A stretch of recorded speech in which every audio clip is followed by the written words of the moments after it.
তো ভারত যদি বাংলাদেশে আধিপত্যবাদ বিস্তার করতে চায়, বাংলাদেশের 18 কোটি জনগণ সেটা রুখে দেবে। ভারত যদি গৌর গোবিন্দের ভূমিকায় নামতে চায়, দেশের 18 কোটি মুসলমান শাহজালালের ভূমিকায় নামবে। বন্ধুত্ব ইজ ওয়েলকাম, দাদাগিরি নয়। ঐক্যের কোনো বিকল্প নাই। গত 50 বছর তো দেখেছি এই ডিসইউনিটি, অনৈক্য, বিভেদ, বিচ্ছিন্নতা আমাদেরকে কোথায় নিয়ে গিয়েছে। এই যে দেখেন, কিছুদিন আগে আমাদের বর্তমান নেতা ডক্টর ইউনূস, উনি সব রাজনৈতিক নেতৃবৃন্দদেরকে ডেকেছেন একটা ইস্যুকে কেন্দ্র করে। তার মানে গোটা বাংলাদেশ এক হয়ে গিয়েছে। আমরা সবাই উদ্বেলিত হয়েছি, উচ্ছ্বসিত হয়েছি, ঠিক কিনা বলেন? রাজনৈতিক নেতাদেরকে ডেকেছেন উনি, আমরা এক হয়েছি। এরপরে ধর্মীয় অঙ্গনের যে লিডাররা, বিভিন্ন ধর্মের, শুধু মুসলিম না, সবাইকে ডেকেছেন, আমরা ঐক্যবদ্ধ হয়েছি। এটাকে বলে ন্যাশনাল ইউনিটি, জাতীয় ঐক্য। যে কোনো ধরনের কনস্পাইরেসি, ষড়যন্ত্র, আধিপত্যবাদ মোকাবেলায় জাতীয় ঐক্যের চেয়ে মোক্ষম হাতিয়ার আর নাই। আমাদের একটা প্রতিবেশী দেশ আছে, আমরা আমাদের দেশ নিয়ে যত ভাবি, তারা তার চেয়ে বেশি ভাবে। কথা বুঝতেছেন না? আরো ভেঙে বলতে হবে।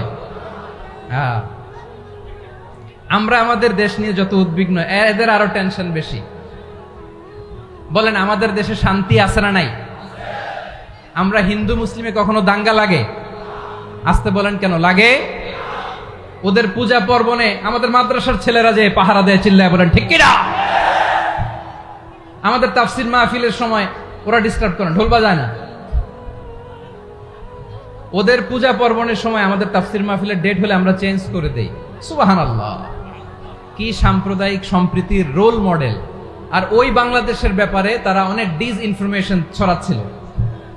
ভারতের অনেকগুলো গণমাধ্যম, আমি জেনারেলাইজ করব না, আমাদের প্রতিবেশী দেশের সব গণমাধ্যমকে আমি দোষ দিতে চাই না। অনেকগুলো গণমাধ্যম তারা ডিসইনফরমেশন শেয়ার করেছে। ডিসইনফরমেশন আর মিস ইনফরমেশনের পার্থক্য আছে। মিস ইনফরমেশন না জেনে ভুল বুঝে একটা মিথ্যা বা ভুল তথ্য ছড়িয়ে দেয়া, এটার ক্ষমা আছে, এটার কি আছে। আর ডিসইনফরমেশন মানে ইচ্ছা করে, প্ল্যান করে, ম্যাপ করে, ছক এঁকে মিথ্যা, গুজব, রটনা সোশ্যাল মিডিয়ায় ছড়ানো, এটার ক্ষমা আছে? আওয়াজ করে বলেন, ক্ষমা আছে? ভারতের কিছু গণমাধ্যম তাই করেছে। আমরা ব্যথিত হয়েছি, আমাদের হৃদয়ে রক্তক্ষরণ হয়েছে। আমাদের প্রতিবেশী দেশকে বলতে চাই, আমাদের দেশ নিয়ে আপনাদের ভাবার দরকার নাই। নিজের চরকায় তেল দেন, নিজের দেশ নিয়ে ভাবেন। গত মাসের ভয়েস অফ আমেরিকার রিপোর্ট, বাংলাদেশে সংখ্যালঘু জনগোষ্ঠী আগের চেয়ে বেশি নিরাপত্তা পাচ্ছে। Report voice of America, Muslim report নাকি? মুসলিম জরিপ, ভয়েস অফ আমেরিকা। কথা বুঝে নাই বোধহয়। ভয়েস অফ আমেরিকা কি আমাদের রিপোর্ট না? ভয়েস অফ আমেরিকার জরিপ, বাংলাদেশের সংখ্যালঘু জনগোষ্ঠী আগের চেয়ে ভালো নিরাপত্তা পাচ্ছে। শুধু এখানেই শেষ না, মাইক্রোসফটের একটা জরিপ শোনাই আপনাদেরকে। তারা সারা পৃথিবীতে গুজব, ভুয়া আর মিথ্যা নিউজ ছড়ানোতে কোন দেশ সেরা একটা রিপোর্ট করেছে। এর মধ্যে 1 নম্বরে এসেছে ভারতের নাম। মাইক্রোসফট তো মুসলমানরা চালায় না?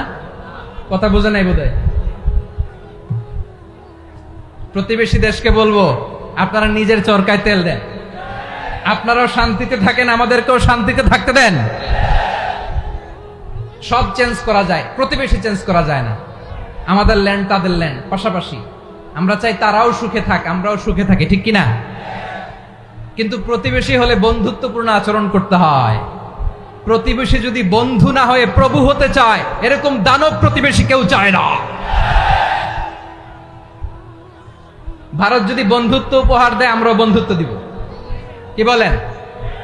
তারা যদি বন্ধু সুলভ আচরণ করে, আমরাও বন্ধুত্ব উপহার দেব। কারণ আমাদের পররাষ্ট্র নীতি হচ্ছে সবার সাথে বন্ধুত্ব, কারোর সাথে বৈরিতা নয়। আলহামদুলিল্লাহ বলেন, কত চমৎকার পলিসি আমাদের। আমরা নির্বিবাদী, আমরা বাংলাদেশিরা শান্তিকামী। We are proud of that. এজন্য আমরা গর্ববোধ করি। আমাদের পররাষ্ট্র নীতি সবার সাথে বন্ধুত্ব, কারোর সাথে শত্রুতা নয়। তাই প্রতিবেশী দেশকে বলবো, আমার ভাইয়েরা, আপনারাও আমাদের ভাই, বন্ধুত্ব দিলে বন্ধুত্ব পাবেন। বন্ধুত্ব ইজ ওয়েলকাম, দাদাগিরি নয়। বন্ধুত্ব ওয়েলকাম, দাদাগিরি নয়, লাউড এন্ড ক্লিয়ার।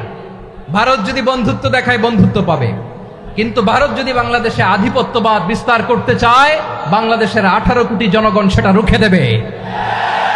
ভারত যদি গৌর গোবিন্দের ভূমিকায় নামতে চায়, দেশের 18 কোটি মুসলমান শাহজালালের ভূমিকায় নামবে। প্রিয় ভাইয়েরা, আমরা বন্ধুত্বে বিশ্বাসী, শত্রুতায় নই, ঠিক কিনা বলেন? আল্লাহ আমাদেরকে বোঝার তৌফিক দান করুন। তাহলে এই যে তারা বলেছে এদেশে সংখ্যালঘুরা কষ্টে আছে, দুঃখে আছে, এটা কি ঠিক? বলেন, এটা কি ঠিক? না, তারা ডিস ইনফরমেশন শেয়ার করেছে, এটা ঠিক নয়। আমার প্রতিবেশী বন্ধু রাষ্ট্রকে বলবো, আপনারা এটা করবেন না, এটা করবেন না। আমরা শান্তিতে আছি, আপনারাও শান্তিতে থাকেন, আমাদেরকেও শান্তিতে থাকতে দেন। এই যে চিটাগাংয়ের অ্যাডভোকেট আলিফ হত্যাকাণ্ডে গোটা বাংলাদেশ আমরা ধৈর্যের পরাকাষ্ঠা দেখিয়েছে, চিল্লায় বলেন ঠিক কিনা? আমাদের নেতা আমাদেরকে ডেকেছে, আমরা শান্ত থেকেছি। আমরা শান্ত থাকতে চাই, আমরা ঐক্যবদ্ধ থাকতে চাই। যে কোনো ষড়যন্ত্র রুখে দেওয়ার জন্য ঐক্যবদ্ধ প্রচেষ্টার কোনো বিকল্প নাই। এবার আওয়াজ করে পেকুয়ার ভাইয়েরা বলেন, আমরা ঐক্যবদ্ধ জীবনযাপন করতে চাই কি চাই না? আল্লাহ তাআলা সে নির্দেশনাই দিচ্ছেন। আল্লাহ তাআলা ইরশাদ করছেন, ওয়া'তাসিমু বিহাবলিল্লাহি জামিআন ওয়া লা তাফাররাকু ওয়াযকুরু নি'মাতাল্লাহি আলাইকুম إذ كنتم أعداء فألف بين قلوبكم فأصبحتم بنعمته إخوانا وكنتم على حفرة من النار فأنقذكم منها كذلك يبين الله لكم آياته لعلكم تهتدون আল্লাহু আকবার পড়েন।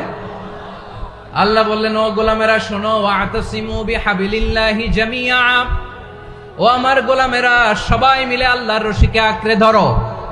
আল্লাহর রশি হলো ইসলাম, আল্লাহর রশি হলো কোরআন। আল্লাহ বললেন, কোরআনকে আঁকড়ে ধরো, ইসলামকে আঁকড়ে ধরো। একা একা আঁকড়ে ধরলে চলবে না, জামিআ সবাই মিলে আঁকড়ে ধরো। এই আদেশটা আমাদের জন্য দান করেছেন কে? আল্লাহ তাআলার নির্দেশ, ওয়া'তাসিমু বিহাবলিল্লাহি জামিআ,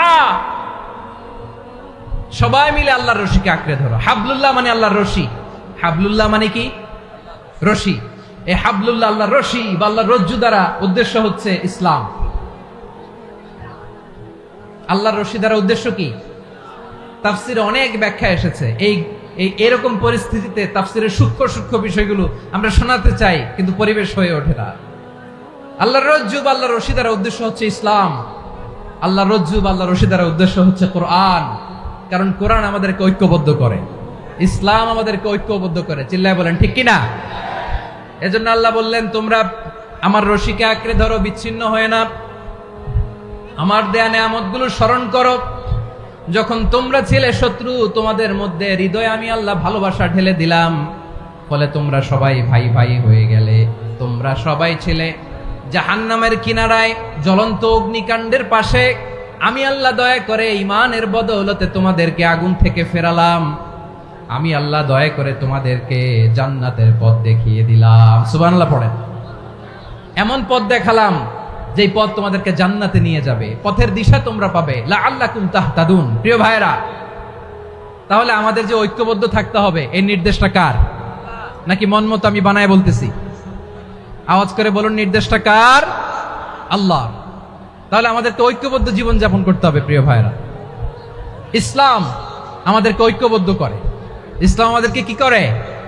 সংঘবদ্ধ করে, ঐক্যবদ্ধ করে। বিচ্ছিন্ন হওয়া যাবে না। বিরোধ, বিচ্ছিন্নতা, মতানৈক্য, এগুলো আমাদেরকে ধ্বংস করে, আমাদেরকে দুর্বল করে।